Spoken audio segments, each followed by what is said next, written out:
আমেনা হত্যার বিচার নিয়ে কিছু মিডিয়া এখন কে জামাতপন্থী, কে বিএনপিপন্থী এইগুলা বিবেচনা করে।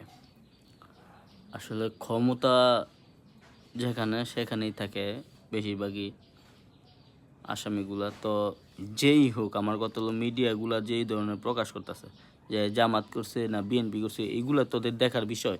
তোর আগে যেটা দেখার বিষয় ওইটা দেখ। ওর বিচার কিভাবে মানে পাইয়ে দেওয়া যায়, যে আমিনাকে দর্শন করা হয়েছে তাদের দর্শকদের বিচার কিভাবে পাইয়ে দেওয়া যায় সেইটা বিবেচনা কর। কে জামাতপন্থী আর কে বিএনপিপন্থী ওইগুলো দেখার দরকার নাই।